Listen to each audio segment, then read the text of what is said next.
Attention parents, hide your kids. Mortal Kombat has returned and it brought bucket loads of blood along for the ride. This 2D fighter pays homage to the classic Mortal Kombat games, and that's a damn good thing. You'll re-experience the story of Mortal Kombat 1, 2, and 3, complete with a refined combat system that's arguably the best gameplay Mortal Kombat has ever seen. In fact, Mortal Kombat combines the novelty of the franchise's uber violence with a legitimate fighting engine. It's good, bloody fun.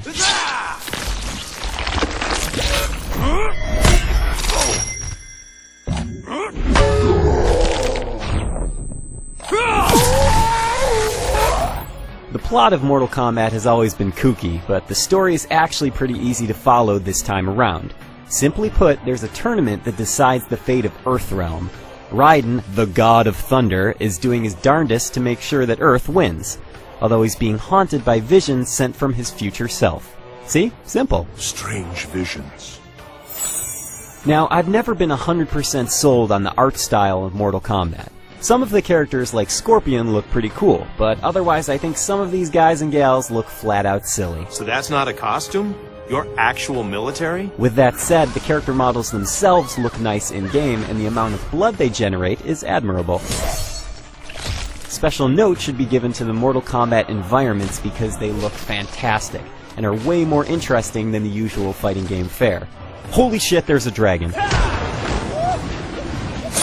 When you play Mortal Kombat for the first time, make sure you crank up the volume. The sound design is sweet, especially when it comes to projectile effects like Kitana's fans or Melina's sighs. And every bone-crunching impact will assault your ears in the best possible way.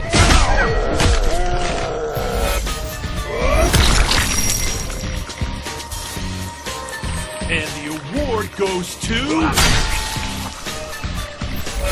In the past, Mortal Kombat has been about violence, not so much about the tight, balanced gameplay to be found in series like Street Fighter.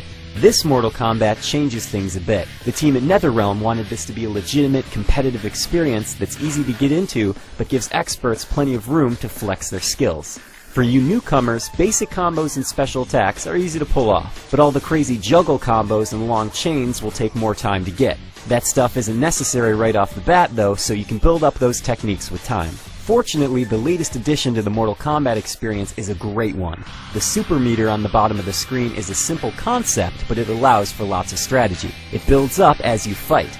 With one segment of the gauge, you can enhance any of your special attacks and make them even cooler. With two segments, you can break out of an enemy's combo and make them super angry. If the gauge fills up all the way, you can execute a new X-ray attack.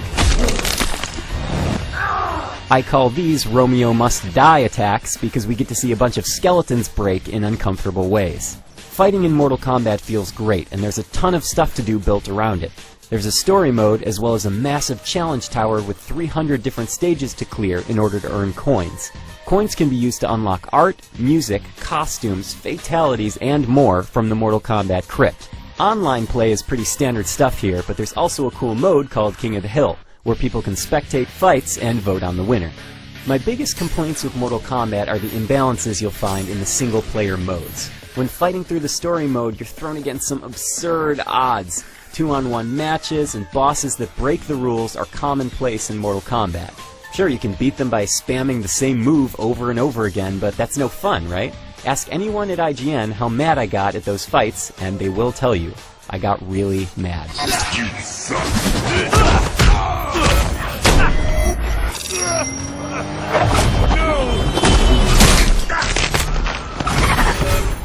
Mortal Kombat is awesome. It's bloody, the sound design is fantastic, and the fighting engine works.